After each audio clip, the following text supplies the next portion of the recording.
Good morning.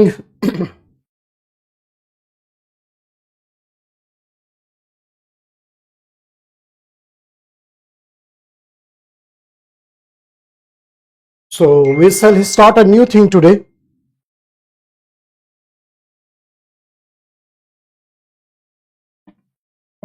आज हम लोग वर्ल्ड हिस्ट्री स्टार्ट करेंगे। अचानक से बहुत बड़ा मूड स्विंग हुआ तो हम लोग की एंसेंट इंडिया की प्लानिंग थी, बट अब हम लोग वर्ल्ड आज स्टार्ट करेंगे। और आप जानते हैं अल्टरनेट ईयर वर्ल्ड से क्वेश्चन बहुत आ रहे हैं। वर्ल्ड हिस्ट्री सिलेबस मैं आपको बताता हूं, जो यूपीएससी में ऑप्शनल का सिलेबस है वही सिलेबस जीएस का भी है, एकदम क्लियर। और इनफैक्ट ऑप्शनल्स में कुछ ज्यादा ही वाइडर स्कोप कवर करते हैं, जिससे मेंस के आंसर राइटिंग बहुत आसान हो जाती है। तो ओके, वेलकम रोहित कुमार। हमारा फर्स्ट ऑनलाइन क्लास है, we will take care.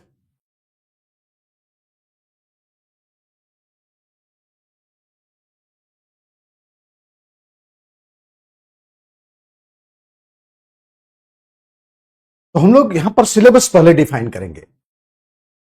So let's get back to work and we should define our syllabus. तो सिलेबस जो ऑप्शनल में है बिल्कुल वही है, second half of 18th century onward. So second half of 18th century onward, ये है syllabus world history का। So second half of 18th century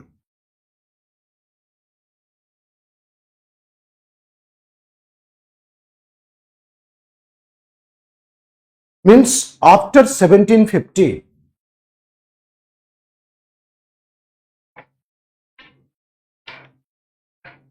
after 1750 onward ये रिकॉर्ड है। 1750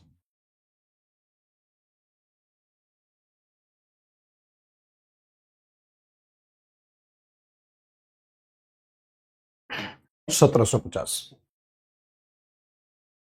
second half of 18th century.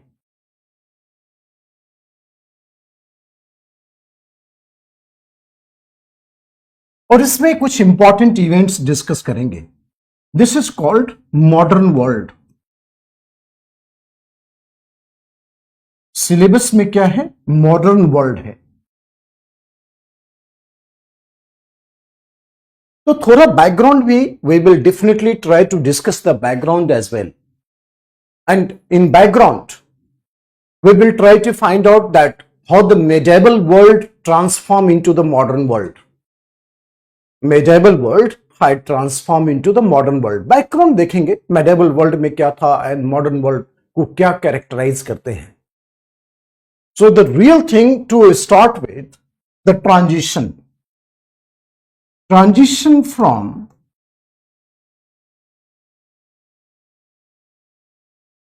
medieval world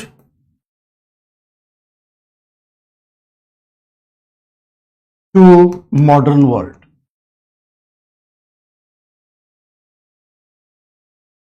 Transition from medieval world to modern world.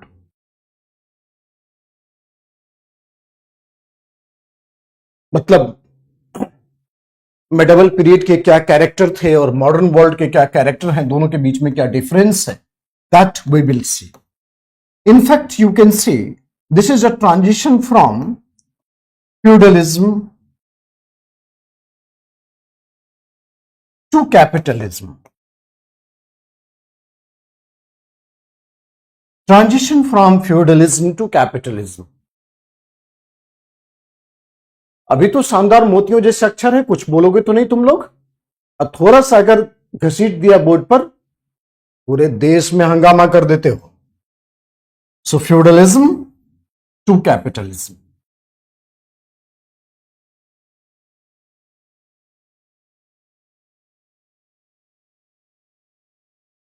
transition from medieval world to modern world. Feudalism to capitalism.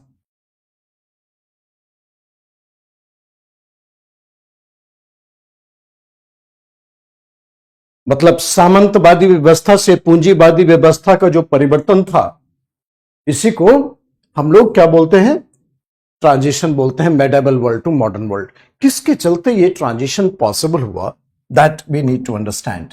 हम लोग उसको भी पढ़ेंगे। तो कहने का मतलब we have to start from here, syllabus will start from here, but we need to understand the background as well. We need to understand the background as well.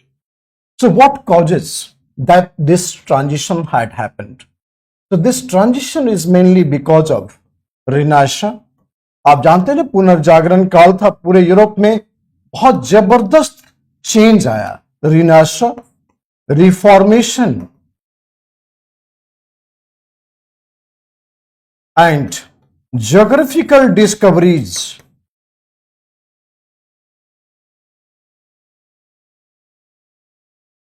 Geographical discoveries, Renaissance, Reformation and geographical discoveries.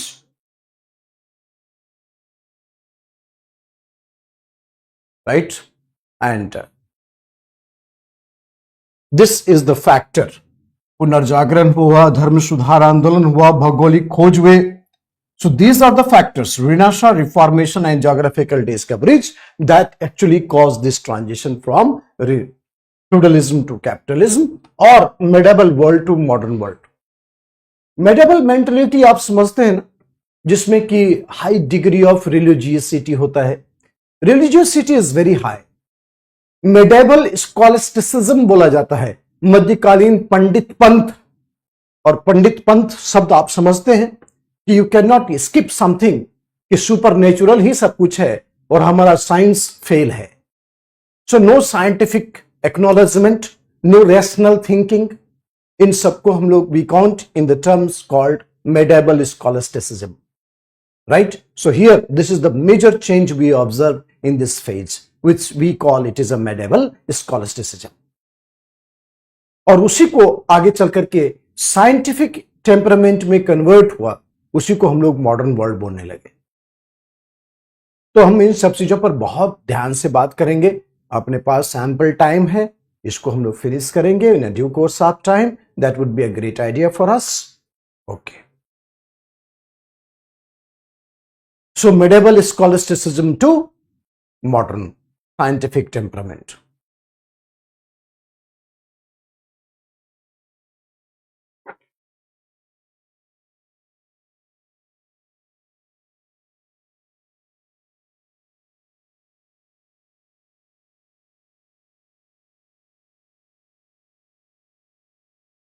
So Renaissance, Reformation and geographical discoveries.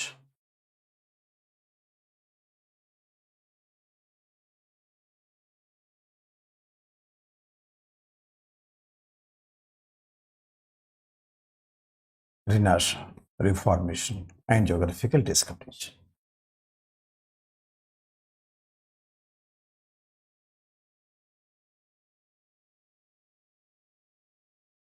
उसके बाद देखो बच्चे, कुछ नई बातें हम लोग करेंगे और सिलेबस स्टार्ट होता है, that will come from the American revolution. American revolution is a very important step, और अमेरिकन रिवॉल्यूशन के जो फैक्टर्स हैं वो काफी एनलाइटनिंग हैं। अमेरिका बिकेम इंडिपेंडेंट, तो it was war of independence, rather because of its nature we call it is American Revolution. So American Revolution, one of the biggest and greatest event in the history of mankind, where we have the beginning of a new democratic ideas, constitutionalism, republicanism. So this paved the way for the world to have the written constitution. It was a new phase of mercantilism and capitalism. That is what. So we will learn many things. So this is the phase which we clear, or the first topic will be American Revolution. तो syllabus जो है वो यहां से start होता है, American revolution.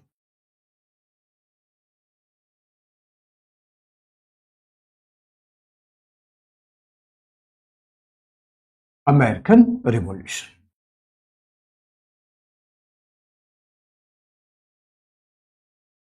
सब करवाएंगे Swarika, don't worry, we will do all the things, nothing to worry.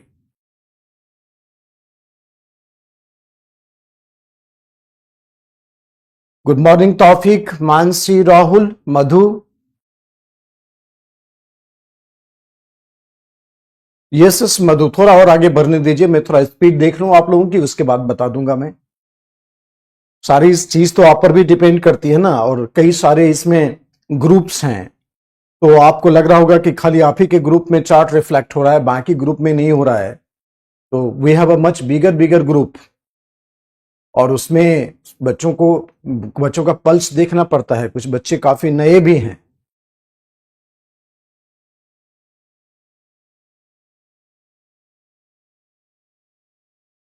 So American revolution. Second, American revolution के बाद हम लोग American civil war, American revolution and civil war. आप देख रहे हैं अमेरिका में अभी भी एकदम सिविल वॉर की कंडीशन हो गई है, खासकर कैलिफोर्निया में. जिस तरह से ट्रंप ने इमाइग्रेंट्स के अगेंस्ट में एक बहुत ही एग्रेसिव कैंपेन किया है, I am not saying it bad, but उसके भी कई सारे एपिसोड होते हैं, तो एक राइट लाइक सिचुएशन क्रिएट हो गया है. और हिस्ट्री बहुत कॉम्प्लिकेटेड है अमेरिका की, इतनी आसान नहीं है जितनी आसान आप देख रहे हैं. यस, लॉस एंजलिस कैओस जो है, that is something like revealing in nature, और अमेरिका के इंटरनल कॉन्ट्राडिक्शन एक्सपोज हो गए. पूरी दुनिया में जो ये धमकाता रहता था, racial discrimination, laws, human rights, अपने ही इनके सारे प्रॉब्लम्स हैं. So American revolution and civil war. इसके बाद हम जो नेक्स्ट अमेरिकन रिवॉल्यूशन के बाद के एपिसोड होंगे हमारे, वो है फ्रेंच रिवॉल्यूशन. इस दोनों रिवॉल्यूशन का इंपैक्ट अभी भी वर्ल्ड हिस्ट्री में काफी जबरदस्त ढंग से रियलाइज होता है. फ्रेंच रिवॉल्यूशन पढ़ेंगे, उसके बाद अमेरिकन रिवॉल्यूशन के बाद we will go for the French revolution. Okay, then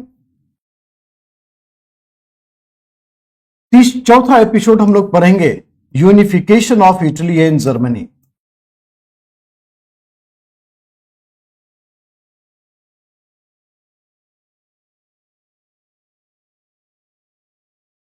unification of Italy and Germany. 1815 में ये यूनिफिकेशन स्टार्ट हुआ था, और 1870 में जाकर के इटली एक नेशन बना. French revolution and Napoleon.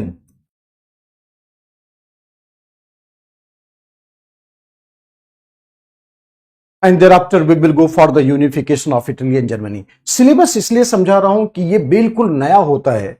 Indian history के बारे में तो बहुत सारी चीजें बचपन से चलती रहती है, but world history, as far as world history is concerned, even the senior students sitting here, they hardly had the idea about the syllabus. So let us redefine the syllabus, and thereafter we will start about the one by one, we will decode the syllabus. बहुत आसान है and interesting also. Don't worry for that. Let me give enough capacity to understand your whatever you want to understand as per the exam point of view. So unification of Italy and Germany. Unification of Italy and Germany के तुरंत बाद we have the scenario of First World War. We have the scenario of First World War.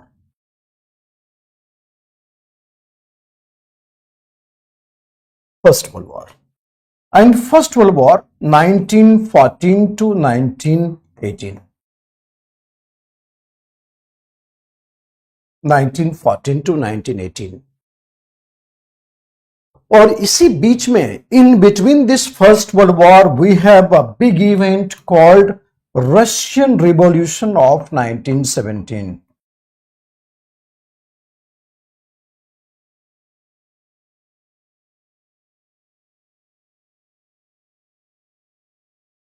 Russian revolution of 1917.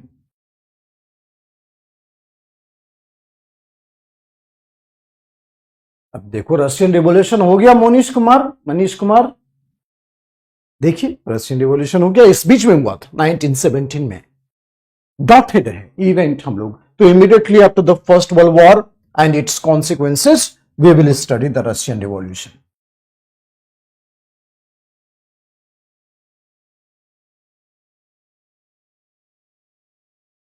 एक भी बच्चा अगर handwriting का शिकायत किया ना, और खराब कर लूंगा handwriting.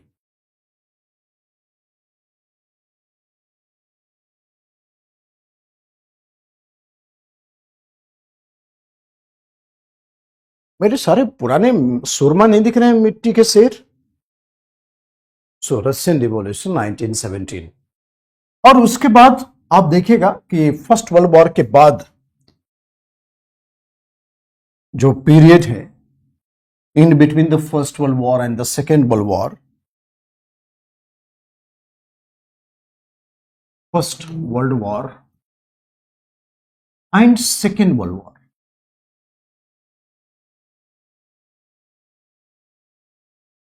So in between First World War and Second World War, we have three important topics.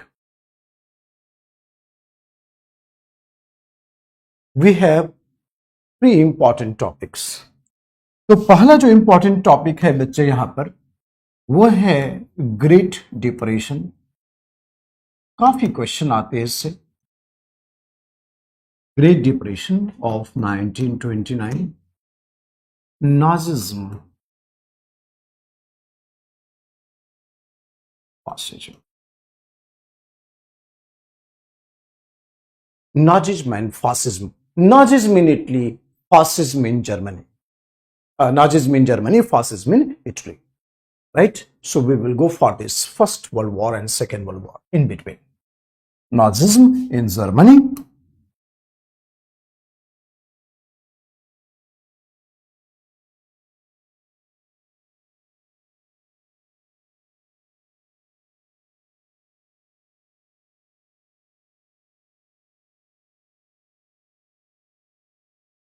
And fascism in Italy.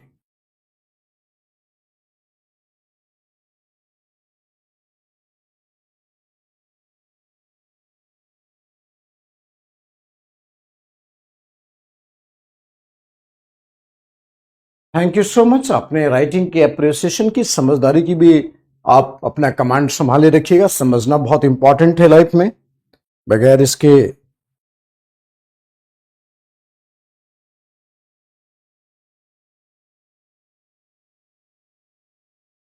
So First World War and Second World War. In between we have this Second World War.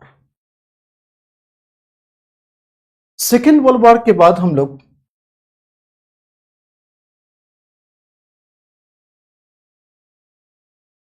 World war पढ़ लेंगे.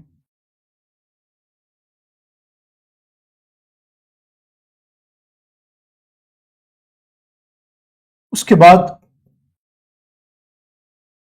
Disintegration of Soviet union पढ़ लेंगे.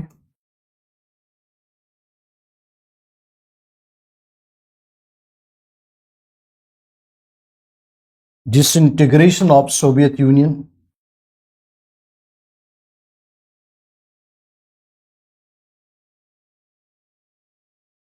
Disintegration of Soviet union.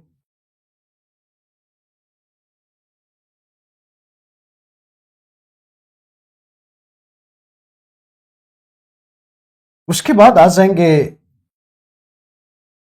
Asia में China Japan.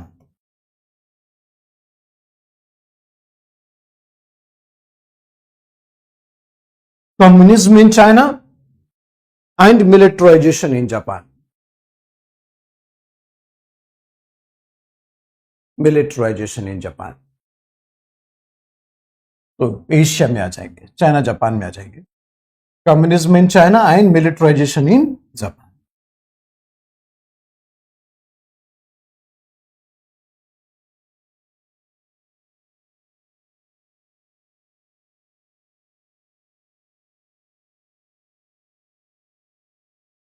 Communism in China and militarisation in Japan, China Japan हो गया ये। और फिर उसके बाद थोड़ा आगे और बढ़ें, और जब आगे और बढ़ते हैं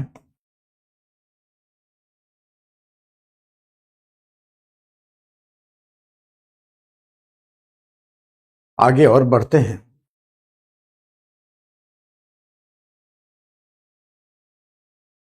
तो Africa,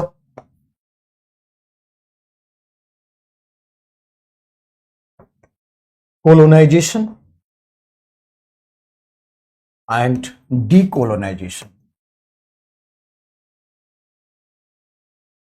colonisation and decolonisation of Africa. ये सब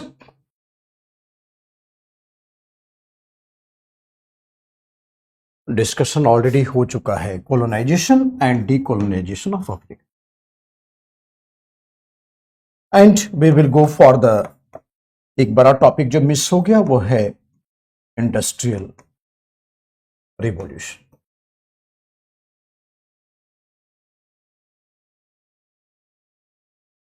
तो मेजर 12 टॉपिक्स हैं, बीच बीच में छोटे छोटे चीज, सोशलिज्म, कम्युनिज्म, ये सब भी हम लोग पढ़ेंगे। ठीक है, वैसे तो ये ऑप्शनल का टॉपिक है, बट फिर भी ब्राइट आइडिया लेंगे उसको।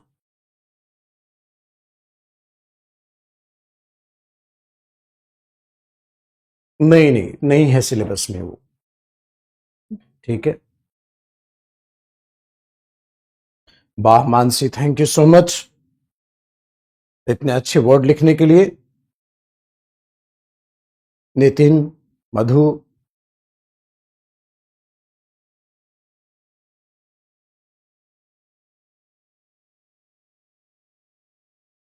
Yes, disintegration of USSR, Soviet Union को ही यूएसएसआर बोला जाता है। मनीष कुमार,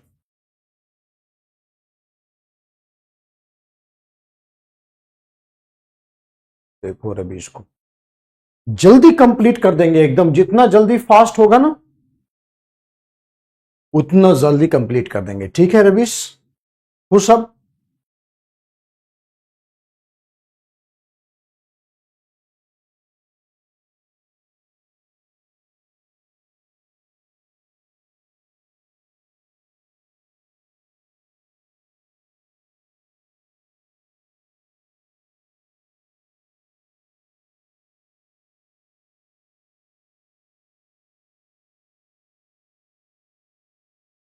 थैंक यू विवेक, कोशिश करिए हो जाएगी। हमारे जैसी हैंड राइटिंग तो बहुत रेयर है, बट आप कोशिश करिए, शायद हो जाएगा।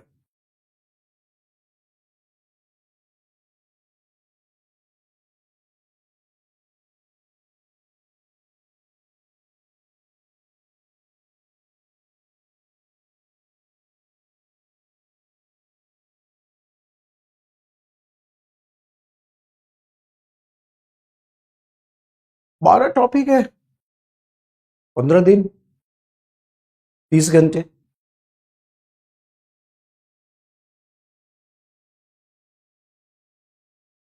Okay, great great Aishwarya, let's get back to work. आज आराम से सुनो मेरी बात, क्योंकि ना नया सिलेबस है, नया चीज है, वर्ल्ड हिस्ट्री के बारे में आइडिया भी आपको कम है। देखो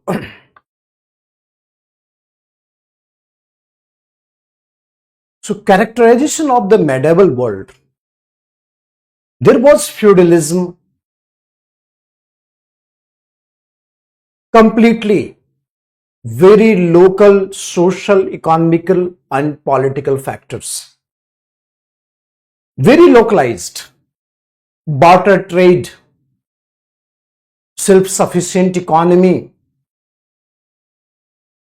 So this is what we can see in the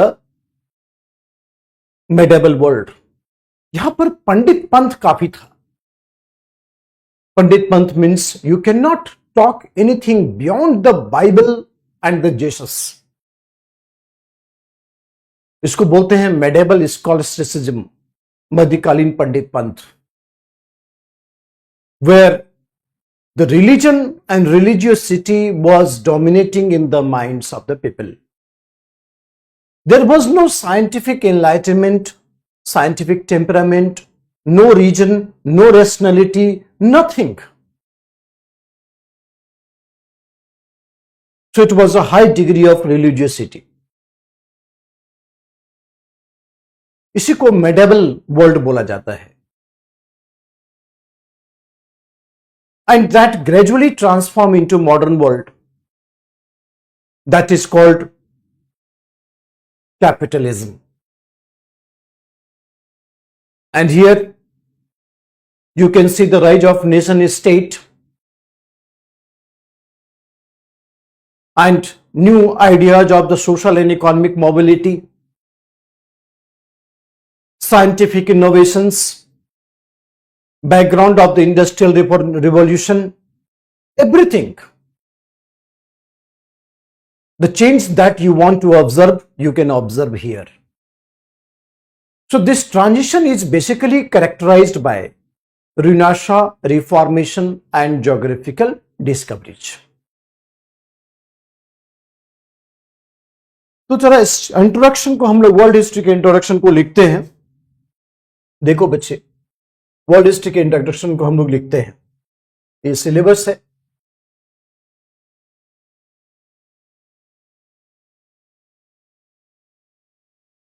लिखिए लिखिए इसमें. The transition from medieval world to modern world. The transition from medieval world to modern world. The transition from medieval world to modern world was characterized by change from feudalism to capitalism. Change from feudalism to capitalism.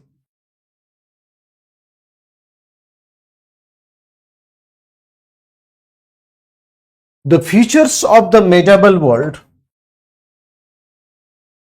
features of the medieval world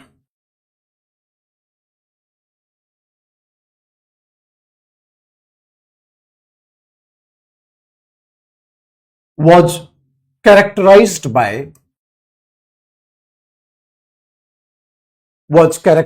by disintegration of Holy Roman Empire. Disintegration of Holy Roman Empire. पूरे ancient world में Roman empire था. Disintegration of the Holy Roman Empire.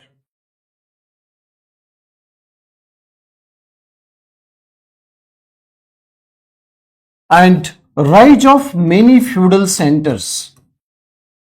Rise of many feudal centers. Rise of many feudal centers.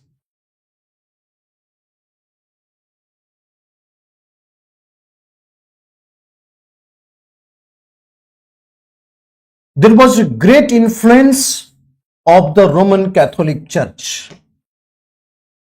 Great influence of the Roman Catholic Church. Great influence of the Roman Catholic Church. Religion and religiosity. Religion and religiosity. Religion and religiosity.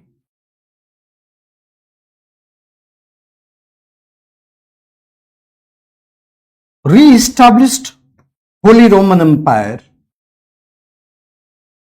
Re-established Holy Roman Empire with Pope in the center.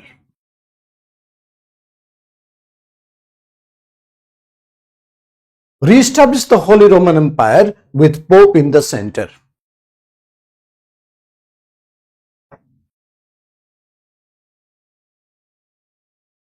There was rise of feudalism. rise of feudalism. There was rise of feudalism.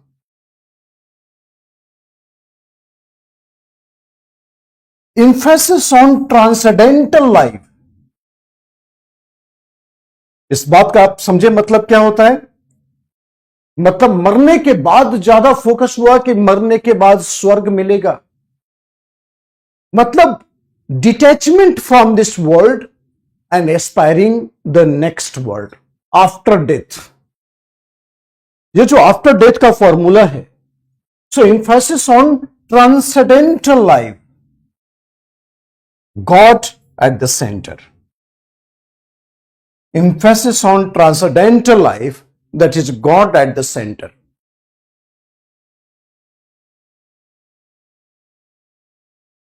Emphasis on transcendental life, that is God at the center. मतलब मरने के बाद ही आपको बेहतरीन जिंदगी का नजारा होगा.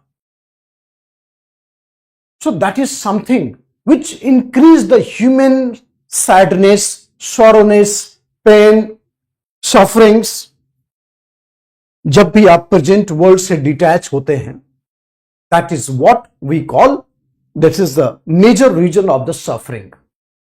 तो बोलता है कि मरने के बाद जो जीवन होगा ना, उस पर ज्यादा फोकस था मेडिवल वर्ल्ड में. आपको पता है, मैं बताता हूं एक स्टोरी कि चर्च में पोप और उसके जो सबऑर्डिनेट्स होते थे, they were sealing a letter signed by Pope. उसको सिमोनी कहा जाता था. And if you purchase simony after paying huge money, it was something direct ticket to heaven. So that simony was looking as a guaranteed paper so that you can attain the heaven. So concept was same. You earn throughout your life, and thereafter at the end of the life you donate all the money to the church and purchase the simony and feel glad that you are going to achieve the heaven. That is how the religion and religiosity and the pope and his system had created in the medieval world. And that is what we say, that it was emphasis on transcendental life. It was emphasis on transcendental life.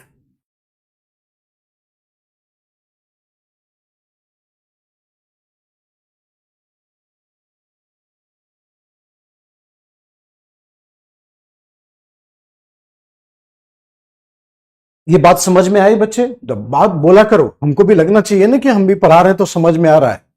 विवेक, तुमको तो सबसे पहले कूटना चाहिए, बीच बीच में गायब हो जाते तुम.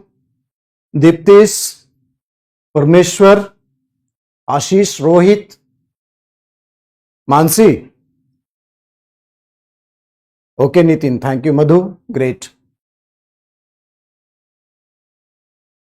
क्या हुआ ना कि चैट बॉक्स थोड़ा छोटा हो गया है, इसलिए हमें दिखता नहीं है, इसलिए तुम लोग से थोड़ा डिस्कनेक्ट हो जाते हैं बीच बीच में. Okay Talesh, thank you so much. Will take care. So federalism, emphasis on transcendental life. आप जानते हैं हर एक रिलीजन का बिल्कुल वही फॉर्मूला होता है, right? In Hinduism we have earn through the life and go for the yatra, right? In Islam you earn through the life and go for the हज.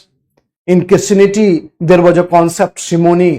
So this type of things was that emphasis on transcendental life, which is still present in one way or another. And इससे क्या होता था कि theory of karma को भी काफी perfection मिलता. So therefore, that concept was beautifully designed. Okay.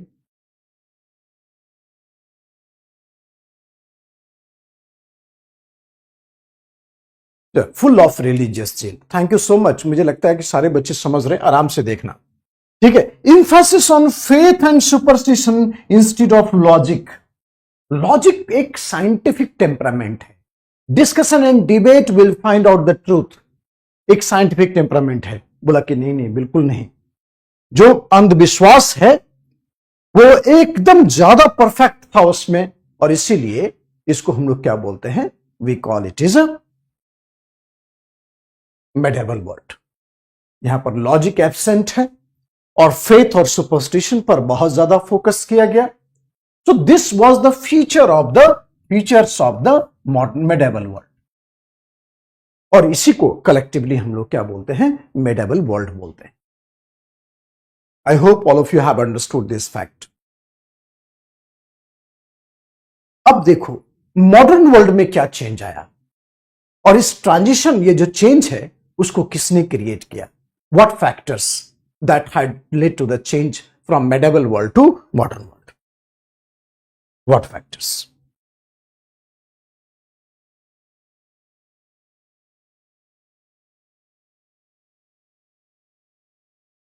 ये सब मेडिवल वर्ल्ड में दिखाई पड़ता है। Features of the modern world, features of the modern world.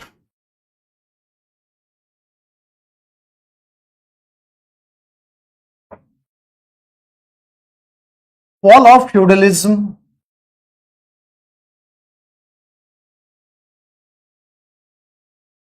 decline. So when feudal system declined, obviously that will pave the way for the capitalism. The local self-sufficient economy, barter system of trade,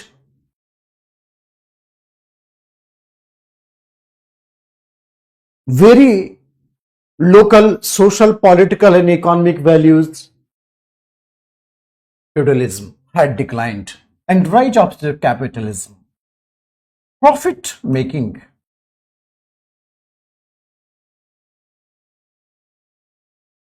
Many new concept, profit making, capitalism and mercantilism, means state itself involved in the profit making,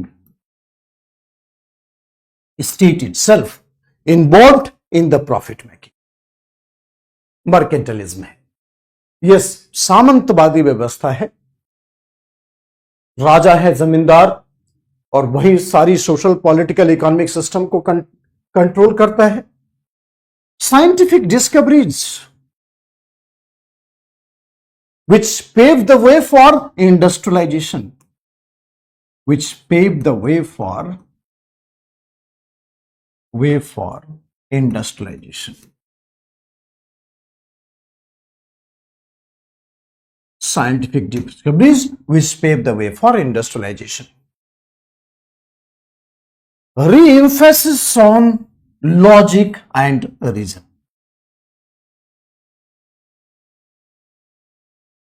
Re-emphasis on logic and reason. Human at the center. Re-emphasis on logic and reason. Human at the center.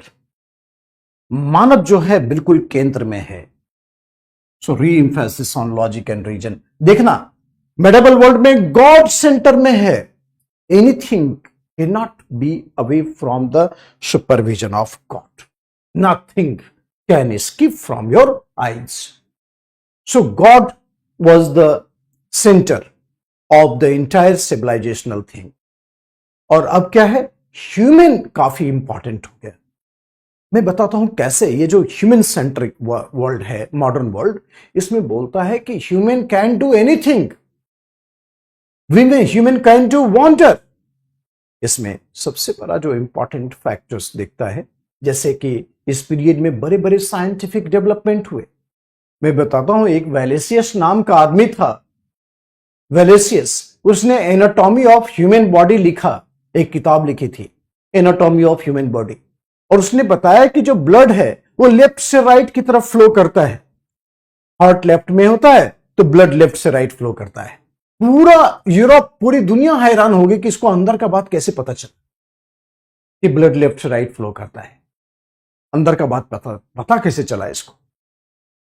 तो कहने का मतलब ये तो God को ही पता हो सकता है, इसको कैसे पता चला. इसी को बोलते हैं ह्यूमन सेंट्रिक. ठीक है, ह्यूमन सेंट्रिक. एक आदमी था इरास्मस. इरास्मस को प्रिंस ऑफ ह्यूमनिज्म बोला जाता है। इरास्मस ने पहली बार हिम्मत दिखाई ये कहने की कि Jesus was a historical personality. He was first person to say this sentence. वरना जीसस को ह्यूमन बोल दे कोई, गर्दन उड़ा देते थे लोग। मगर जीसस को बताया कि एक बहुत महामानव थे वो, right. So therefore historical personality थे, जिसने कि पूरे वर्ल्ड नैरेटिव, सोशल फैब्रिक को चेंज कर दिया, सोशल अंडरस्टैंडिंग को चेंज कर दिया। तो Jesus was a historical personality. ये हिम्मत दिया था कहने का, ये हिम्मत की जुटाया था कहने का इरास्मस ने। इसलिए इरास्मस को प्रिंस ऑफ ह्यूमनिज्म बोला जाता है। ओके, इसलिए इसको क्या बोलते हैं? Human at the centre. Modern world में क्या है? ह्यूमन सेंटर में है। Human had all the ideas to explore which could not be explored, beyond possibilities है। Understand?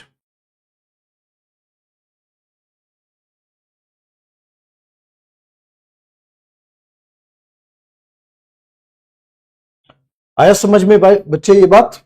The rise of nation states and autocratic monarchy.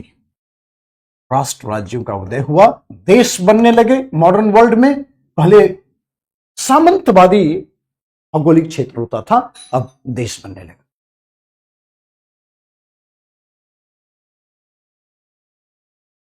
इसी को क्या बोलते हैं हम लोग? Features of the modern world बनने लगे।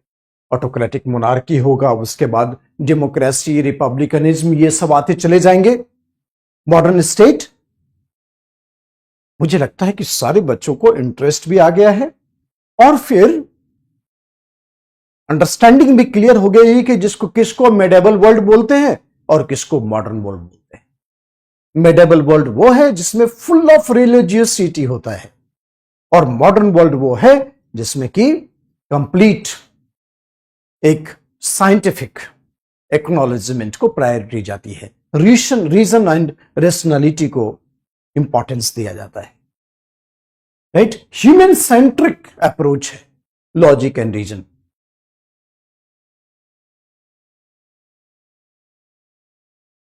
ग्रेट ग्रेट, बेसिक अंडरस्टैंडिंग दे रहा हूं। ये सिलेबस में नहीं है और ना ही ये पूछा जाएगा। फिर भी चूंकि हम लोग अमेरिकन रिवॉल्यूशन से बेसिकली सिलेबस में है, तो हम लोग वहीं पर हिट करेंगे सबसे पहले। मगर before that we need to go for some important acknowledgement. ये जानकारी बहुत जरूरी है, राइट। ऑटोक्रेटिक मोनार्की है। देखो, मोनार्की तो होगा ही, डिस्पोटिक होगा, निरंकुश राजतंत्र होता है। राजा के ऊपर कोई अंकुश नहीं होता, राजा के ऊपर कोई चेक नहीं होता, इसके लिए ऑटोक्रेटिक बोला जाता है। Means only one person is having powers in the hand, rest are executive to implement, right? So rest are executive implementation. So autocratic monarchy होता है, सामंत उठा था, बड़े बड़े राजा बनने लगे, और बड़े बड़े राजा हो गए तो उनकी टेरिटरी बड़ी हो गई, जिसको हम लोग देश बोलने लगे। So rise of nation state.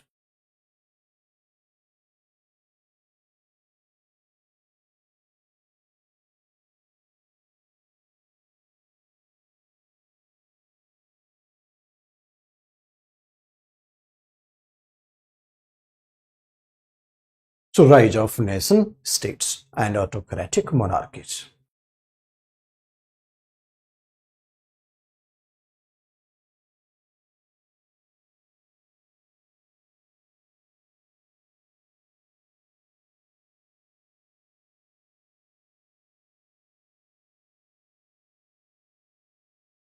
So मैंने क्या बोला आपको कि ये जो ट्रांजिशन है, that had became possible mainly because of रिनाशन।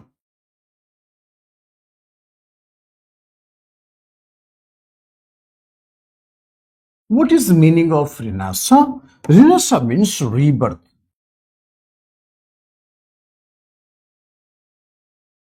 Rebirth. Rinasa means rebirth. देखो, बर्थ और रिबर्थ में फर्क है, बर्थ और रीबर्थ में फर्क है। बर्थ जो होता है ना बच्चे, टोटली न्यू होता है, और रीबर्थ जो होता है, रीबर्थ जो होता है वो एकदम पुराने लाइफ को भी याद करते हैं लोग। कई लोग नहीं बोलते हैं कि हमारा पिछला जन्म में ये घर था, ये माँ बाप था, ये सब बातें बोलने लगते हैं ना, तो इसी को हम लोग क्या बोलते हैं, रीबर्थ बोला जाता है। मतलब यह है कि जो भी इंपॉर्टेंट एस्पेक्ट था एंशियंट सोसाइटी में, एंशियंट वर्ल्ड में, एंशियंट रोमन एम्पायर में, that was carried forward with addition of new ideas.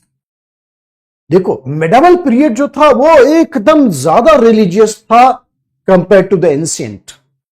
Ancient period थोड़ा बहुत इनलाइटनिंग सोसाइटी माना जाता था, तो उसमें जो आर्ट, आर्किटेक्चर, लिटरेचर, जो भी डेवलपमेंट हुआ, science, that was carried and with the addition of new ideas, this is called rebirth.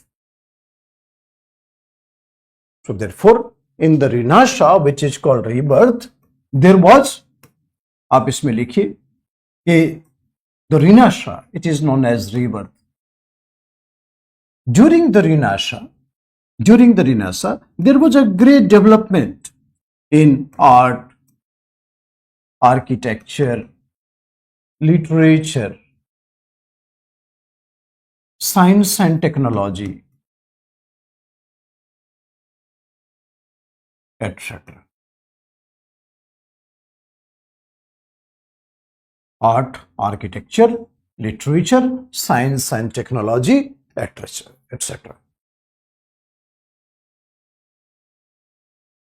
It was time of the liberal political theories. This is time of liberal political theories. Liberal political theories. Art, architecture, literature, science and technology, etc. It was a time of the liberal political theories.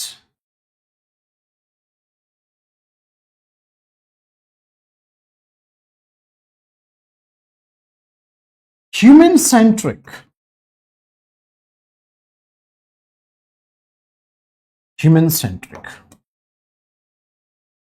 It was human-centric.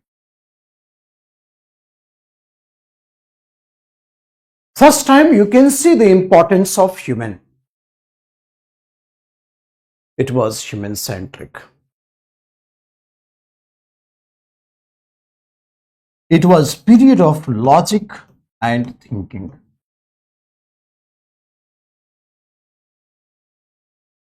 It was period of scientific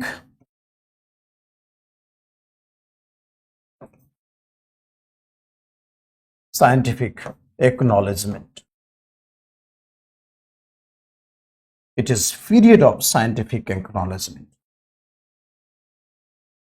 It is period of scientific acknowledgement.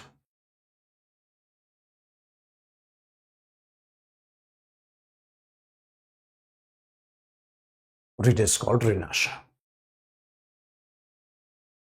It had changed the mindset of the people. It had changed the mindset of the people. It had changed the mindset of the people.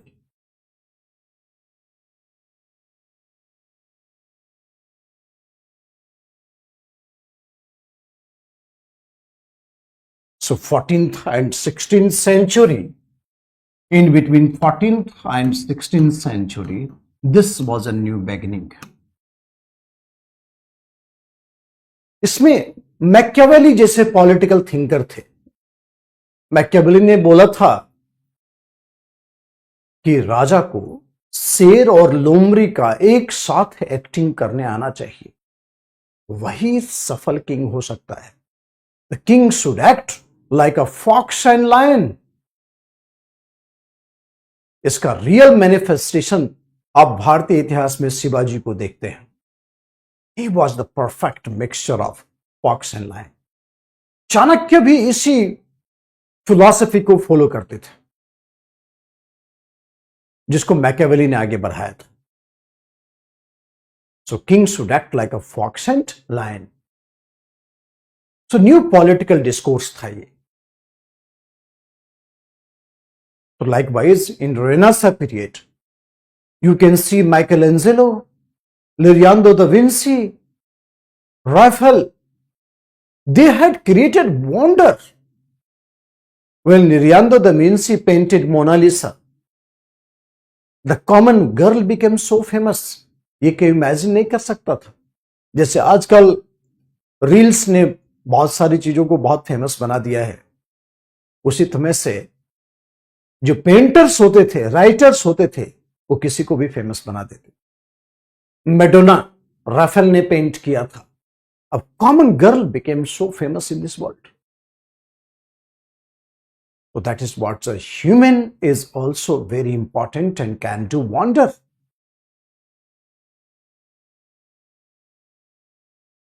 तो इस तरह के जो aspect थे, जिसको human centric aspect बोलते हैं, that is what Chidley called the Renaissance. Discovery of man in the world. इसने ह्यूमन के थॉट प्रोसेस को चेंज किया, लॉजिकल थिंकिंग स्टार्ट हुई, साइंटिफिक एक्नॉलेजमेंट स्टार्ट हुआ, and that actually caused a huge change in the life style of the entire humanity.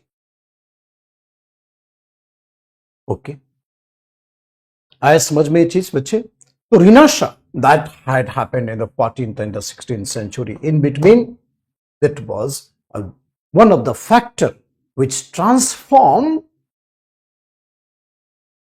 medieval Europe into modern Europe. That is mindset. The real thing is mindset.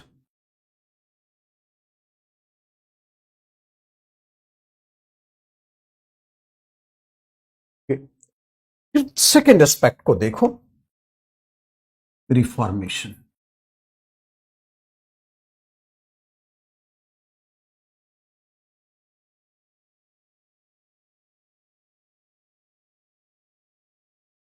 Reformation.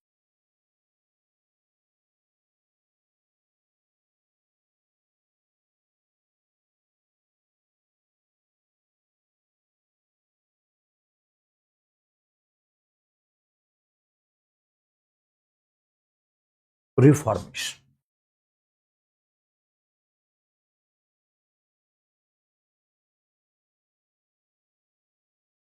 Reformation means religious reformation.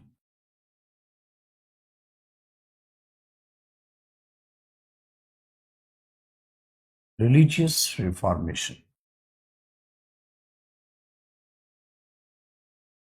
Reformation means religious reformation.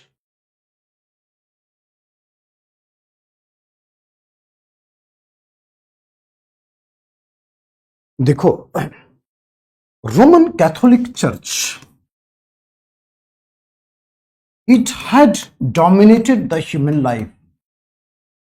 Roman Catholic Church, it had dominated the human life. In medieval Europe, you cannot discuss Pope, church, religion in public. बात बात में लोग गर्दन उड़ा देते थे, इतना ज्यादा रिलीजियस ऑर्थोडॉक्सी था यूरोप में. And that was entirely guided by the system which is called church system or the system of Pope. The church system had dominated, or the system of Pope, जो ईसाइयों का Roman Catholic church का head होता था pope, और उसके नीचे कई होते थे, कार्डिनल होते थे, बिशप होते थे, कार्डिनल होते थे, प्रिस्ट होते थे चर्च में, जिसको फादर बोला जाता है. So that is entirely dominated the church system. Roman Catholic medieval period में काफी ज्यादा था.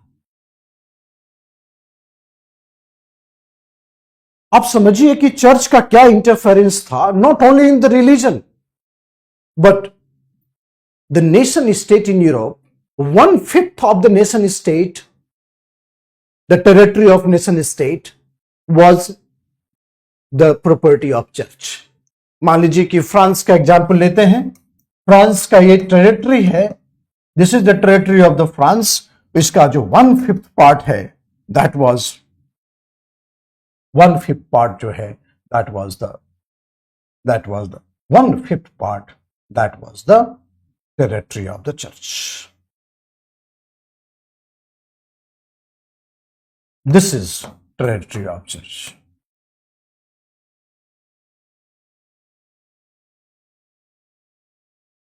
This is territory of church. और इस पर चर्च टैक्स वसूलता था, जिसको बोलते हैं टाइथ। इस पर चर्च टैक्स वसूलता था, इसको क्या बोलते हैं? Tithe. 1/5 of the territory of church, it is called tithe. It is called tithe. तो यहां से जब चर्च टैक्स वसूलता है ना, इसका मतलब चर्च एडमिनिस्ट्रेटिव इंटरफेरेंस करता है। Church do the administrative interference.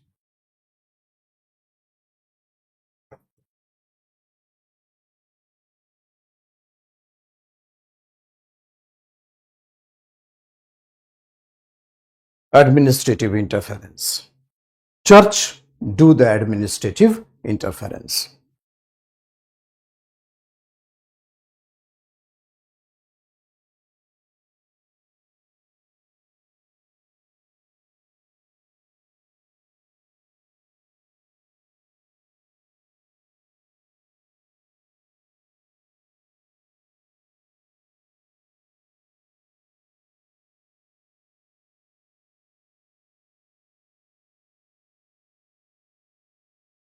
Right, so therefore 1/5। अब समझिए कि चर्च का कितना इंटरफेरेंस था, सीधे नेशन स्टेट के अंदर था। ठीक है, उसके बाद चर्च वॉज सेलिंग सिमोनी। अभी मैंने बताया आपको, church was selling the Simoni. इसको बोलते हैं लेटर ऑफ इन्वेस्टिचर। इन्वेस्टिचर का मतलब होता है पाप मुक्ति पत्र। लेटर ऑफ इन्वेस्टिचर पाप मुक्ति पत्र है। ठीक है, पाप मुक्ति पत्र है। यानी कि अगर आप यह purchase the simony by paying huge money, this is a letter signed by pope, then you are free from all sin, direct ticket to heaven. तो लोग ना तो पाप करने से हेजिटेट करते थे, और लोग ना तो सिमोनी खरीदने से हेजिटेट करते थे। So that is how this system was dominated in the world. How this system was dominated in the world. इसको बोलते हैं मेडिवल स्कॉलस्टिसिज्म।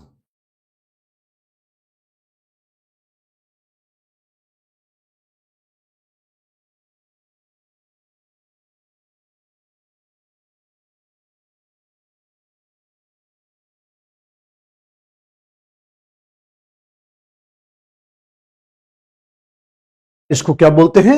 मध्यकालीन पंडित पंथ बोलते हैं। मेडिवल स्कॉलस्टिसिज्म बोला जाता है।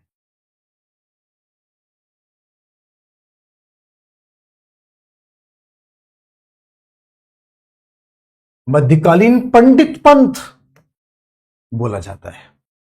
You can not move anything away from the religion and church. ये मेडिवल वर्ल्ड का फीचर था। ये सारी बात जो मैं बता रहा हूं, जो रोमन कैथोलिक चर्च, जो चर्च सिस्टम है, ग्रेट होली रोमन एम्पायर है, is medieval. This is a medieval religious system. How Pope was dominating there. You cannot move anything away from the religious sanction. So church tithe वसूलता है, church Simoni बेचता है, और लोगों को पाप से मुक्ति दिलाता है।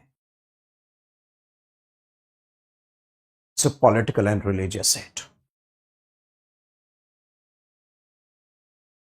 लेटर ऑफ इन्वेस्टिचर है, लेटर ऑफ इन्वेस्टिचर।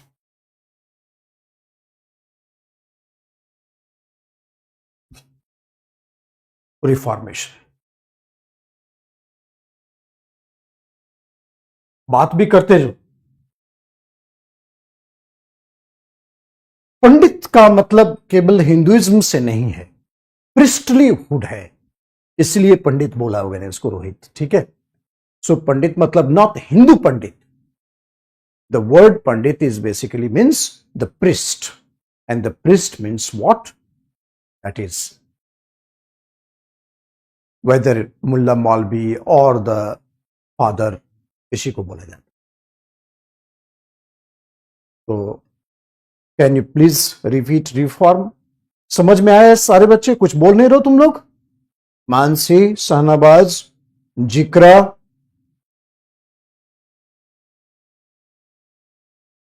दीप्तिश, परमेश्वर, विनय, मोहित, रोहित, जल्दी बताइए, समझ में आया चीज ना? अब हम लोग, okay Bhavika, thank you, let's go, let's go. तो क्या हुआ बच्चे, कहां से स्टार्ट हुआ, इसको चैलेंज कहां से मिला, ये मैं आपको बताता हूं। राइट, तो कहां से मिला मैं आपको बताता हूं, सुनो।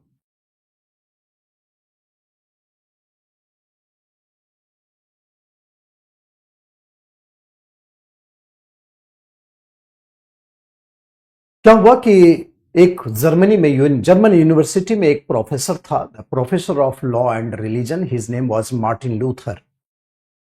सो Martin Luther, he got to know that the priest is selling simony in the university. University में पाप मुक्ति पत्र जो है वो बेचा जा रहा है। तो लूथर ने यूनिवर्सिटी की दीवारों पर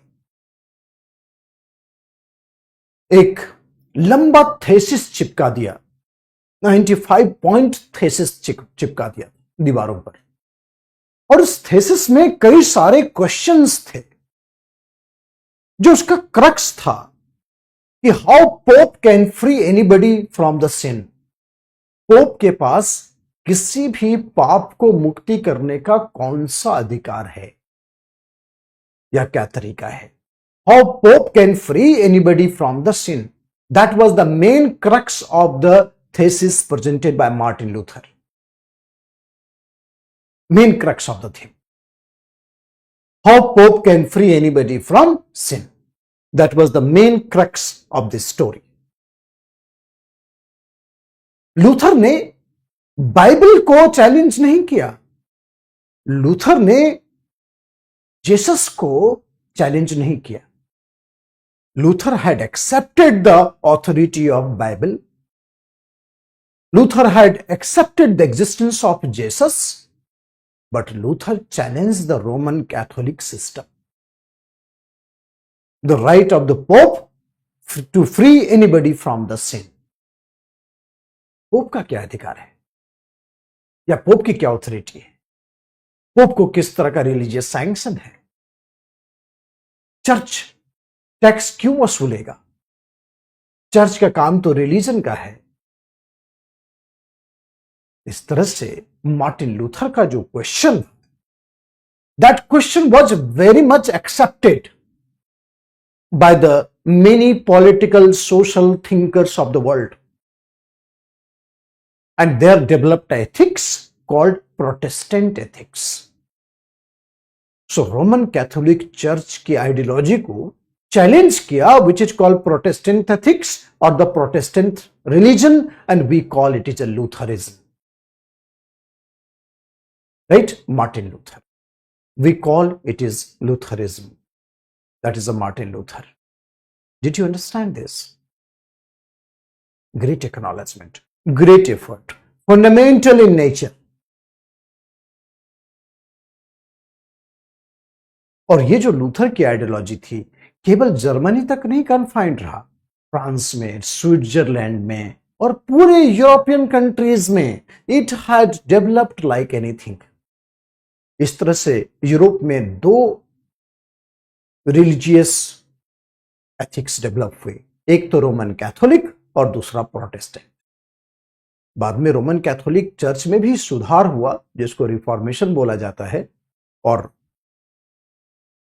So that is how our great things had happened, and that is because it is called Lutheranism, and it is a Protestant ethics. Okay. अब देखो क्या हुआ कि अब दो कैथोलिक आइडियाज हैं, एथिक्स है, एक प्रोटेस्टेंट और दूसरा रोमन कैथोलिक, और दोनों में कम्युनल वायलेंस, दोनों के चलते वॉर अमंग द नेशंस। 30 साल तक वॉर चला है, 30 years that was Roman Catholic church versus Protestant, और इस दौरान यूरोप की पूरी सिस्टम कोलैप्स हो गई। मगर वेरी नासा पीरियड में ज्योग्राफिकल डिस्कवरीज हुआ, कोलंबस आया था अमेरिका, वास्को डी गामा आया था India, so many Europeans started migrating to America. तो 30 years वॉर में क्या हुआ कि बोला छोड़ो रोमन कैथोलिक का साथ, और सबों ने अपने नेशनल चर्च स्थापित किए। इंग्लैंड का अपना एंग्लिकन चर्च हुआ, जो नेशनल चर्च बोला जाता है। अपने अपने देश के अंदर चर्च सिस्टम क्रिएट किया लोगों ने, और रोमन कैथोलिक सिस्टम में पोप का जो कंडीशन था वो बहुत ही वीक हो गया।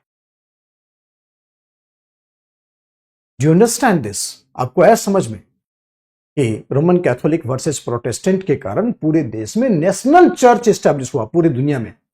इंग्लैंड में जैसे एंग्लिकन चर्च हो, पोप की कंडीशन, पोप का इन्फ्लुएंस वो काफी वीक पड़ गया। मगर इसका कॉन्सिक्वेंस क्या था? माइग्रेशन हुआ अमेरिका में। अभी देखते नहीं हो, इतना माइग्रेशन हुआ, इतना माइग्रेशन हुआ कि वहां काले काले लोग गोरे दिखने लगे। कैलिफोर्निया के गवर्नर ने पूछा ना ट्रंप को, बाहर से आए हो, अमेरिका का कब था तुम? पूरी दुनिया में माइग्रेंट्स हैं, सब माइग्रेंट्स हैं। आपको पता है Qatar the wealthiest country in the world, मगर जो नेटिव कतरी है वो ओनली 10% है, 90% माइग्रेंट्स। उस माइग्रेंट्स में सबसे ज्यादा इंडियन है कतार। कतर कंट्री में समझिए 10% is the original country people, rest 90% migrants. America migrants है, नेटिव है ही नहीं।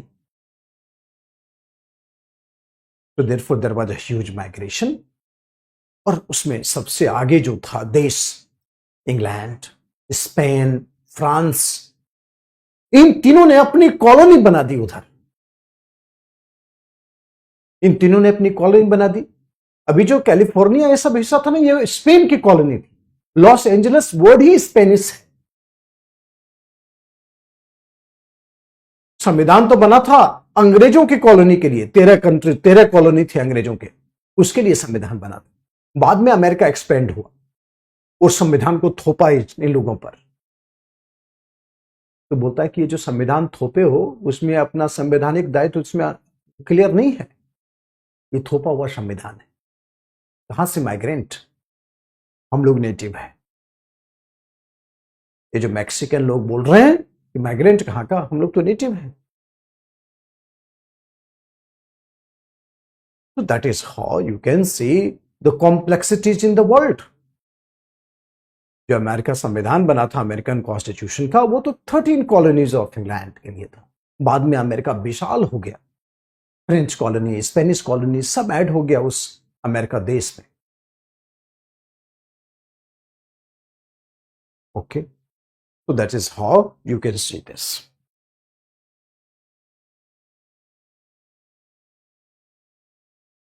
तो रिफॉर्मेशन ने रोमन कैथोलिक चर्च को भी सुधारने पर मजबूर किया, नेशनल चर्च बना, and we have a new scientific understanding. The role of the church had changed. आया समझ में ये बात? अमेरिका वाला एग्जाम्पल समझ में आया? कैलिफोर्निया के बारे में जो बात कर रहे हैं आजकल काफी न्यूज में है। मानसी, जिक्रा, जसवंत, नितिन, निखिल, आया समझ में ये बात आपको? कि कैसे कनेक्ट करते हैं और जो मॉडर्न वर्ल्ड की प्रॉब्लम है इसका डीप रूटेड फैक्ट क्या है।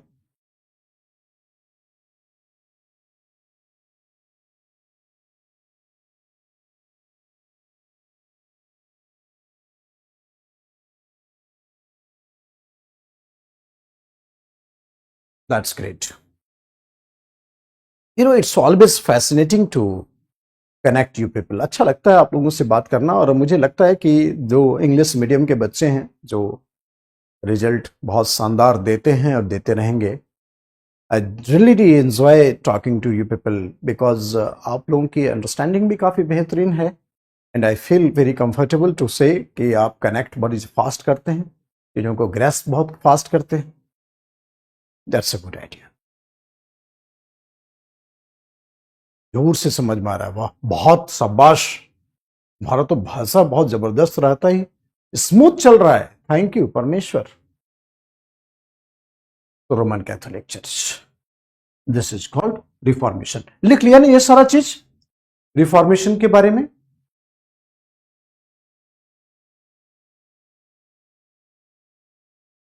Good.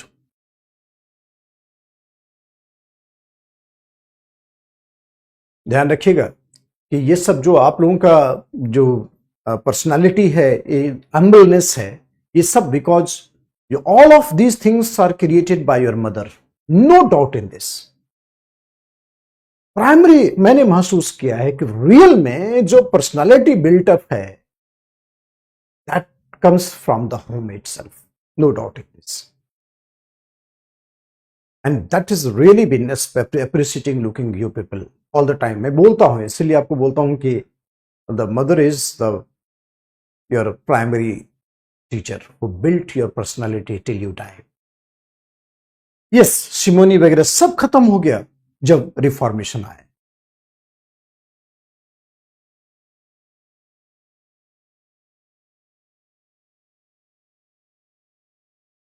Right students?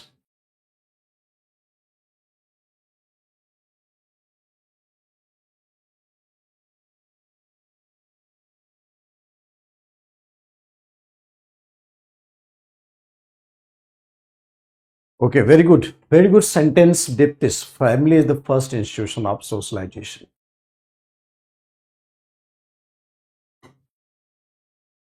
Geographical discoveries. इतना अच्छा मेरी हैंडराइटिंग चल रही है ना, मैं खुद ही नहीं देख पा रहा हूं, एकदम इतना खुश हो जाता हूं इस हैंडराइटिंग को देख करके। Geographical discoveries.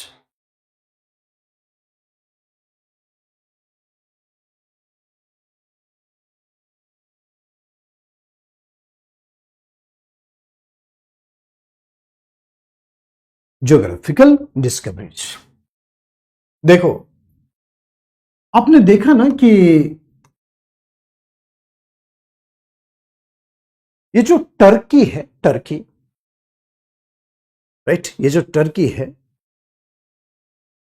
इस्तांबुल, उसको पहले कॉन्स्टेंटिनोपल बोलते थे, और Constantinople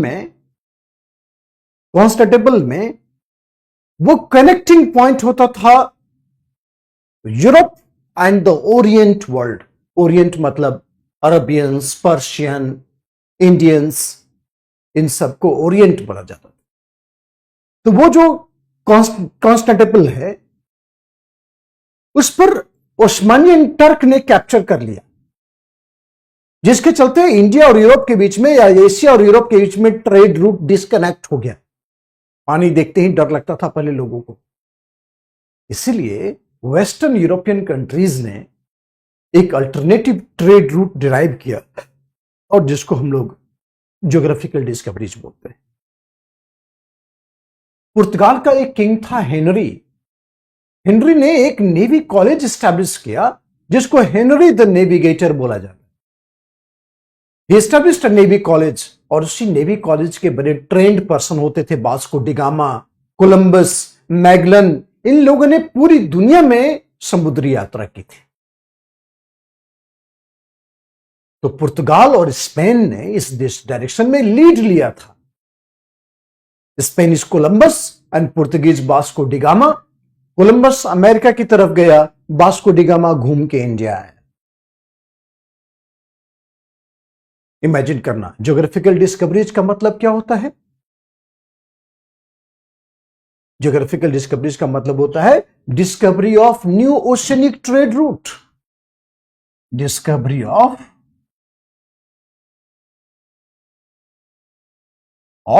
new oceanic trade route, discovery of new oceanic trade route.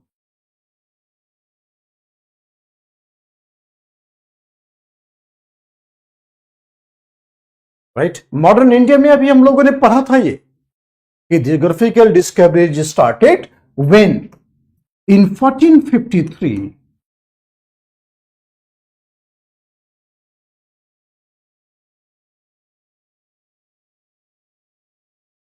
Osmanian Turk, in 1453 Osmanian Turk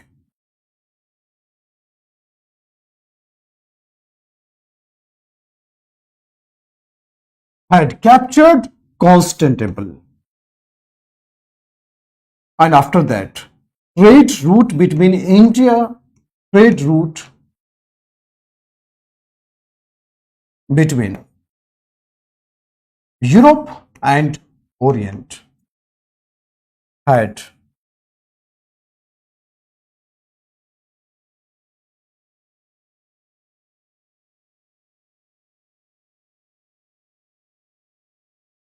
disconnected. Trade route between Europe and the Orient had disconnected.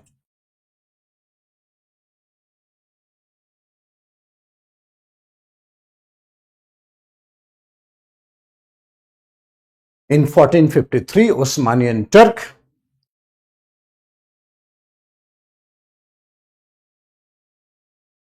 the trade route between India and Europe and the Orient had disconnected. In 1453, Osmanian Turk had captured Constantinople, जिसको Istanbul बोला जाता है, और इसके बाद पुर्तगाल और Spain ने geographical discoveries को काफी ज्यादा आगे बढ़ाया। तो ये मेन रीजन था, there were many reasons but this is the main reason. Okay, so Constantinople, trade route between Europe and the Orient had disconnected. इसको ज्योग्राफिकल डिस्कवरीज बोलते हैं। एंड ज्योग्राफिकल डिस्कवरीज, आप जानते हैं एडम स्मिथ ने क्या बोला था? According to Adam Smith, Adam Smith, two greatest and the most important events recorded in the history of mankind was the discovery of America and Cape route to India. आप imagine कर सकते हैं, इसने पूरे वर्ल्ड के paradigm को change कर दिया। So the two greatest and the most important events recorded in the history of mankind, one was the trade route to America and Cape route to India. Discovery of America and Cape route to India. And that is how you can acknowledge the impact of the geographical discoveries. Adam Smith का क्या statement है? Two biggest and most important event, two biggest and most important events recorded in the history of mankind, recorded in the history of mankind was discovery of America and Cape route to India.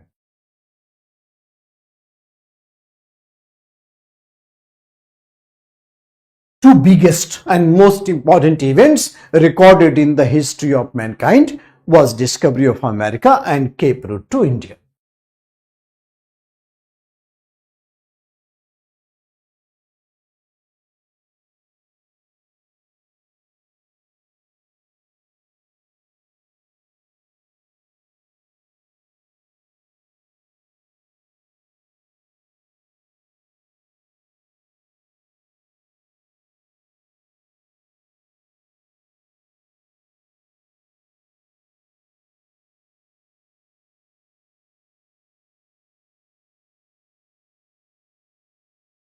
two most important events in the history of mankind was discovery of America and Cape Route to India.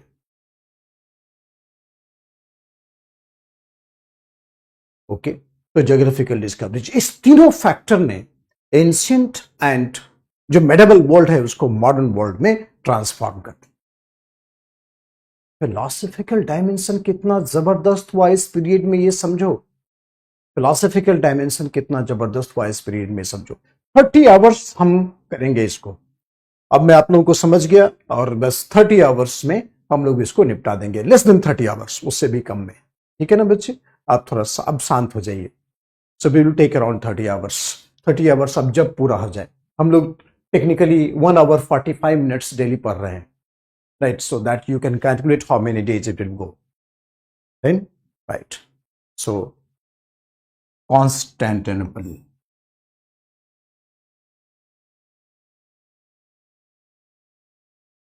trade route between Europe and Orient had disconnected.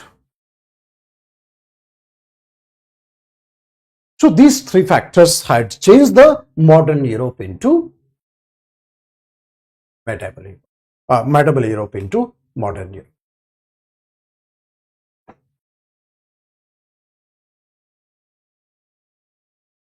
ये जो रिनाशा period है, जो रिनाशा period है, उसमें this is also known as age of enlightenment, age of modern thinkers. Renaissance period is referred as age of modern thinkers, thinkers of the enlightenment. ये जो प्रबुद्ध काल था, उसके थिंकर्स कौन कौन से हैं? Montesquieu, Voltaire, Rousseau. Montesquieu, Voltaire and Rousseau.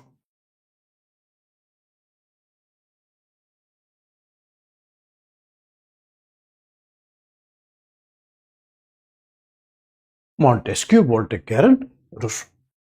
There are three great, देखो बच्चे, ये तीनों पैदा तो अलग अलग टाइम में हुआ था, बट पता नहीं मरा एक साथ, लगभग एक साथ मरा, 2-3 साल के अंतर में तीनों साथ। मगर तीनों ने वर्ल्ड फिलॉसफी को चेंज कर दिया, तीनों ने वर्ल्ड की फिलॉसफी को चेंज कर दिया। मॉन्टेस्क्यू, वोल्टेयर और रूसो ने।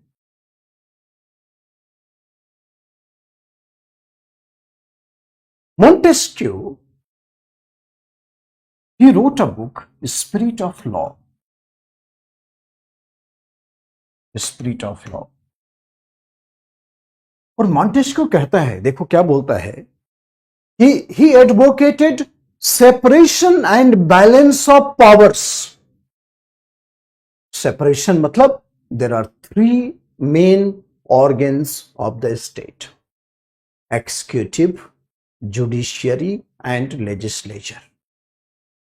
इस तीनों में सेपरेशन होना चाहिए पावर का, नो मिक्सअप, सेपरेशन होना चाहिए और बैलेंस होना चाहिए, बैलेंस होना चाहिए। अगर ये तीनों चीजें एक हाथ में रहेगी ना, इसी को तो ऑटोक्रेटिक मोनार्की बोला जाता है, ऑटोक्रेटिक गवर्नमेंट बोला जाता है। अगर डेमोक्रेटिक गवर्नमेंट के फॉर्मेट को एस्टैब्लिश करना है तो we need to have the separation and balance of powers. इसने पहली बार यह स्टेटमेंट दिया और ऑटोक्रेटिक मोनार्की के पावर स्ट्रक्चर को चैलेंज किया कि एक आदमी के हाथ में सत्ता क्यों होगी, right? So true spirit of democracy can exist only when if there is a separation and balance of powers between judiciary, executive and legislature. So Montesquieu, he enlightened the philosophy of democratic government in the world, and it challenged the despotic and autocratic monarchy. And that is the reason why the Montesquieu, his publicity, his philosophy gave major ideas to the rise of American Revolution and the French Revolution, the first modern democratic government or republican government. Okay, तो Montesquieu की बात को समझ पाए आप लोग? Simple language में मैंने बताया आपको, the true spirit of democracy can exist only when there is a separation and balance of powers between the three organs of the state: judiciary, executive, and legislature. Thereby, Montesquieu challenged the autocratic and despotic government. Challenged the autocratic and despotic government.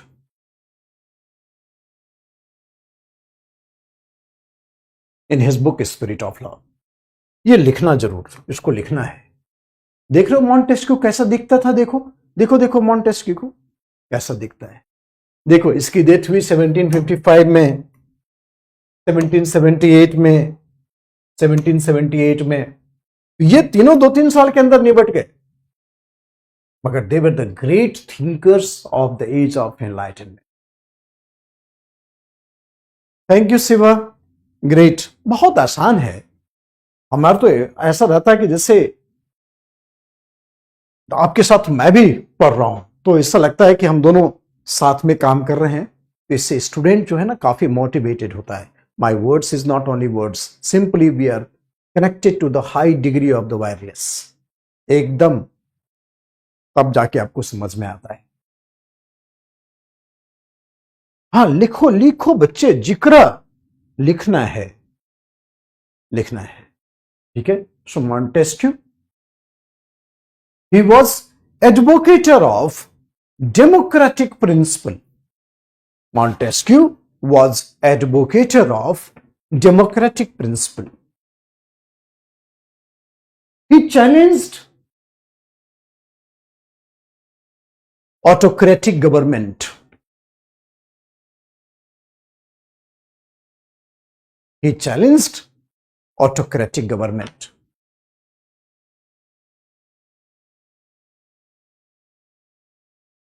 He advocated separation of powers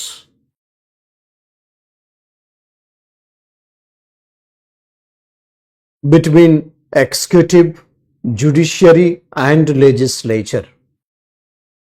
Separation of powers between executive, judiciary, and legislature.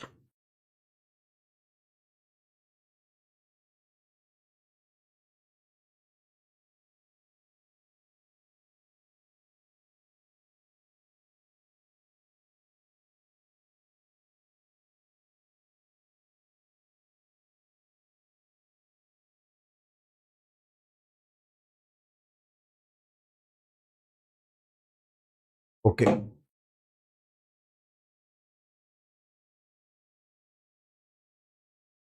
So ये था Montesquieu in his book Spirit of Law.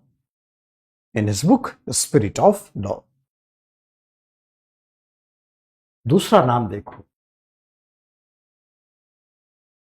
Voltaire.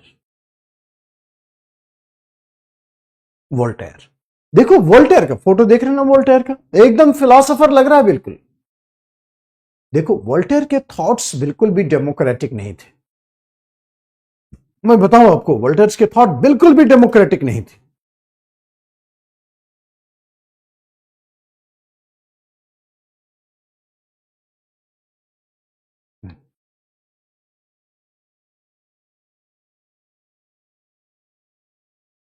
Voltaire के thoughts बिल्कुल भी democratic नहीं थे।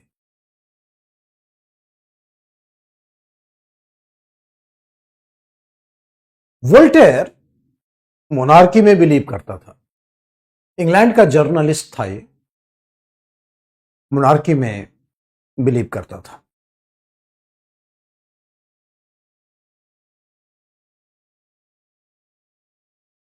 ही challenge the, first sentence Montesquieu में हमने बोला, कि he challenge the autocratic monarchy of the world. He challenge the autocratic government and the true spirit of democracy can exist only in separation and balance of powers between the three organs: executive, judiciary, and legislature.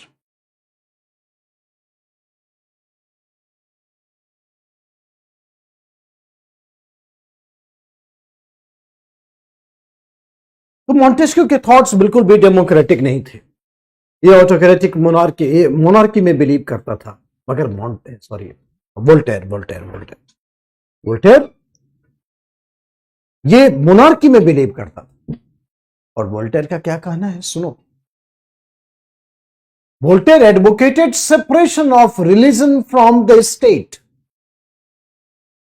मतलब state का काम जो है वो केवल administration का है और चर्च का काम केवल रिलीजन का है।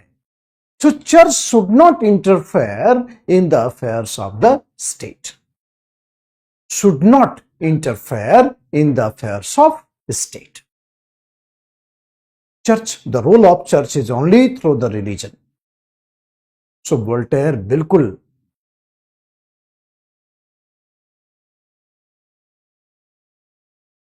मतलब वोल्टेयर सेकुलर स्टेट को प्रेजेंट कर रहा था कि चर्च जो है उसका इंटरफेरेंस स्टेट में नहीं होना चाहिए, स्टेट को रिलीजन से फ्री होना चाहिए, सेकुलर स्टेट। वोल्टेयर के विचार एकदम डेमोक्रेटिक नहीं थे और वो मोनार्की में बिलीव करता था। But one thing that he wanted separation of religion from the affairs of state. He was advocating secular state. Church को टैक्स नहीं वसूलना चाहिए, चर्च का काम रिलीजन का है, चर्च का काम सोशल है। Therefore he was advocating secular state. Voltaire समझ में है? मानसी, मधु, निखिल, आया समझ में वोल्टेयर? देखिए ऐश्वर्या का क्या लिखती है, वोल्टेयर बिल्कुल वोल्टेज जैसा लग रहा है, थॉट्स भी वैसे ही है।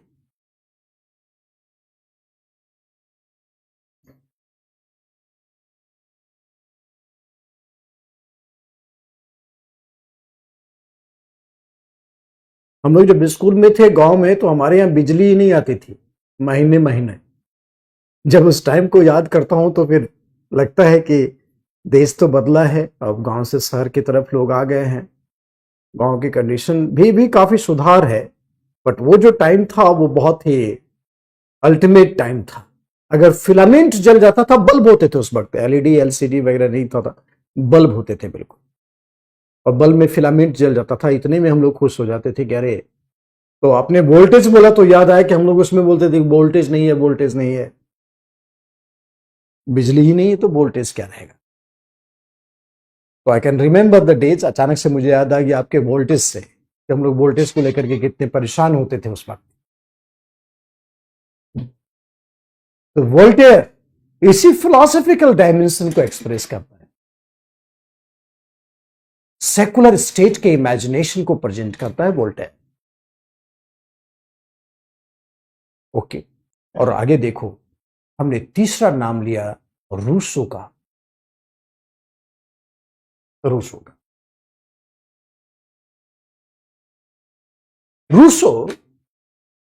देखो, रूसो ना चुपचाप बैठा रहता था और बोलता रहता था कुछ से कुछ रोड पर।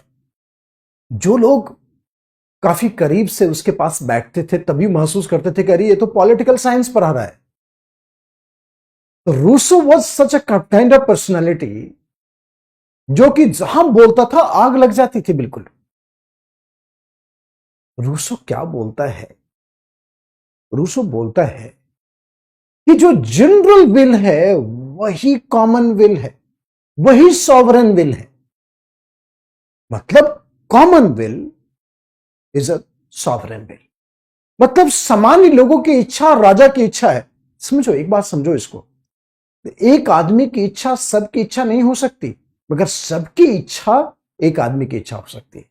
यानी king should act according to the wish of the people, ये रूसो बोलता था। और इसलिए जब king should act according to the wish of the people, ये तो डेमोक्रेटिक स्टेट का कॉन्सेप्ट है, मतलब वेलफेयर स्टेट का कॉन्सेप्ट है। इसमें राजा की ऑटोक्रेसी नहीं चलेगी, राजा की डिस्पोटिज्म नहीं चलेगी। सामान्य इच्छा सॉवरेन इच्छा है। General will is sovereign will. तो king should act according to the wish of the people.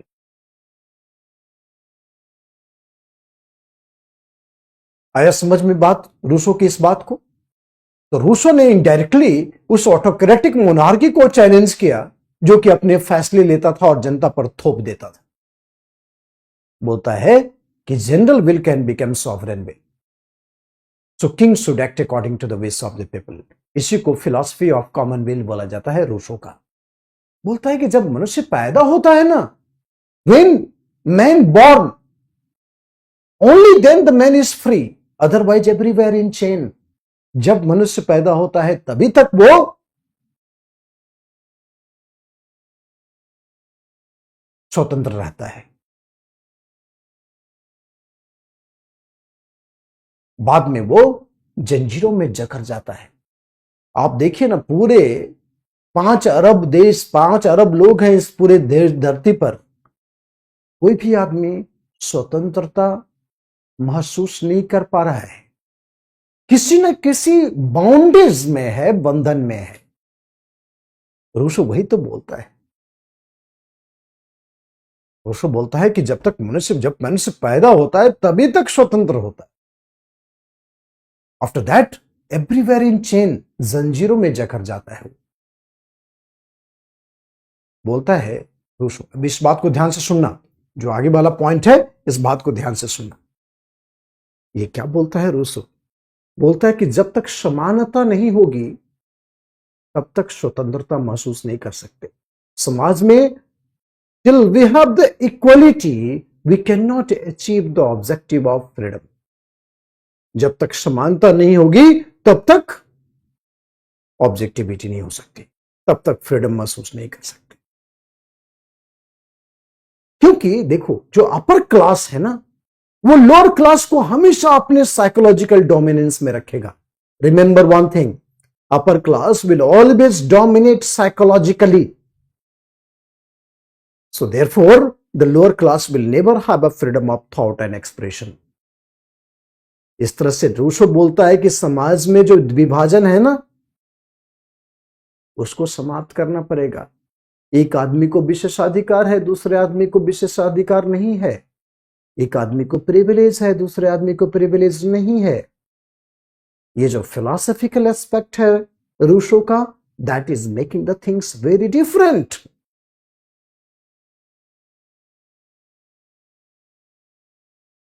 Are K Singh, आया समझ में तुमको? विवेक, रूसो की दूसरी फिलॉसफी आई समझ में आपको, जिसमें यह बोलता है कि equality is must for liberty. अगर आप लिबर्टी महसूस करना चाहते हैं तो we need to have the equality first. Rajan, Rohit, Mohit, Maimuna, बताओ जल्दी।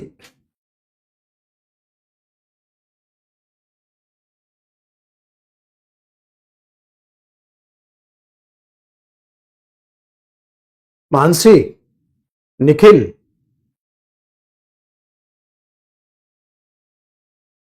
Got it. तो इसलिए मॉन्टेस्क्यू, वोल्टेयर और रूसो तीनों को आप शानदार तरीके से तैयार करिएगा। अंडरस्टैंड? ये पीपीटी मैं आज नहीं दे रहा हूं, ये पीपीटी अमेरिकन रिवॉल्यूशन का है, तो मुझे पहले पढ़ाने दो, उसके बाद आपको मैं इसे भेज दूंगा। तो रूसो की फिलॉसफी लिख डालिए। रूसो एडवोकेटेड, देख रहे हैं ना रूसो को, इसकी स्पेलिंग देख लीजिएगा ठीक से। Rousseau advocated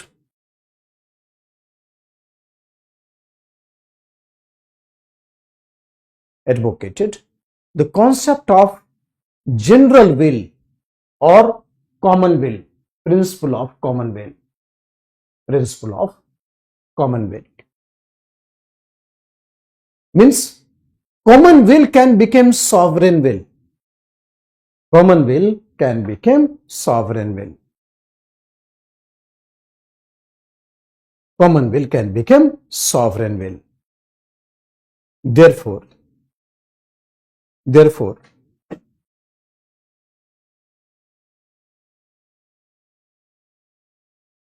king should act according to the wish of the people. King should act according to wish of the people.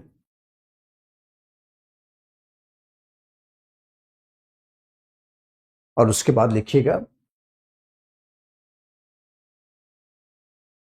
In order to achieve liberty, in order to achieve liberty, there must be equality in the society. There must be equality in society. There must be equality in society.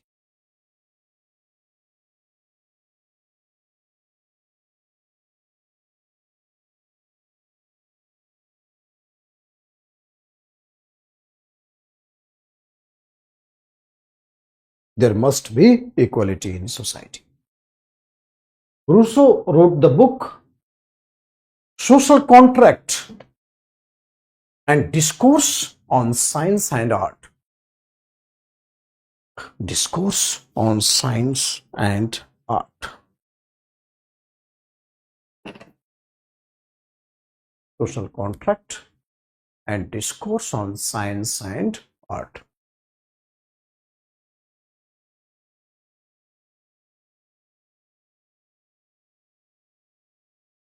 ठीक है, Voltaire भी लिख डालो, लो Voltaire भी लिखो, Voltaire भी लिख डालो. Voltaire, he wrote Treatise on Tolerance and the Age of Louis XIV. Voltaire wrote Treatise on Tolerance and the Age of Louis XIV. He gave emphasis on human rights and freedom. He gave emphasis on human rights and the freedom.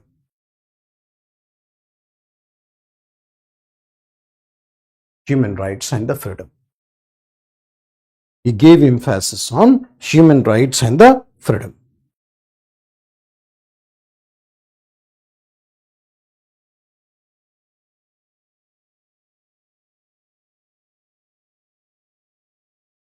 Voltaire advocated secular state. Voltaire advocated secular state.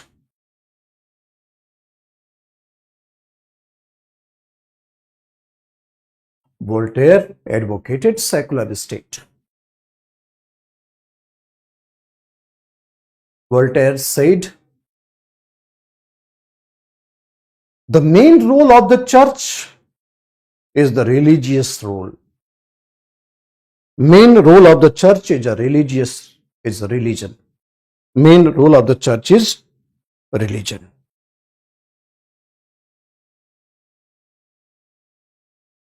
Main role of the church is religion. Church should not interfere in the affairs of a state. Church should not interfere in the affairs of state.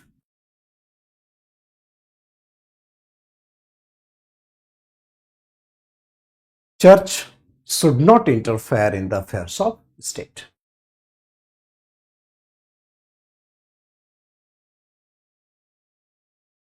Okay, तो इस तरह से ये as of enlightenment है. हम लोग कल से एकदम डॉट अमेरिकन रिवॉल्यूशन स्टार्ट कर रहे हैं. उसके कॉजेज बड़ा इंटरेस्टिंग है. आप देखिएगा अमेरिका में कैसे रिवॉल्यूशन हुआ, and that is a quite interesting thing. 3 colony थे जिसको वॉर ऑफ इंडिपेंडेंस बोलते थे. 3 कंट्रीज के कॉलोनी थे, एक इंग्लैंड, दूसरा स्पेन, तीसरा फ्रांस. मगर मेनली जो एक वॉर ऑफ इंडिपेंडेंस हुआ इंग्लैंड के अगेंस्ट में हुआ, देन बाकी कॉलोनीज को भी वहां से हटना पड़ा था. इसको हम लोग अमेरिकन रिवॉल्यूशन से देखेंगे, कल देखेंगे. That's all for the day. Thank you so much for the day. Have a great day.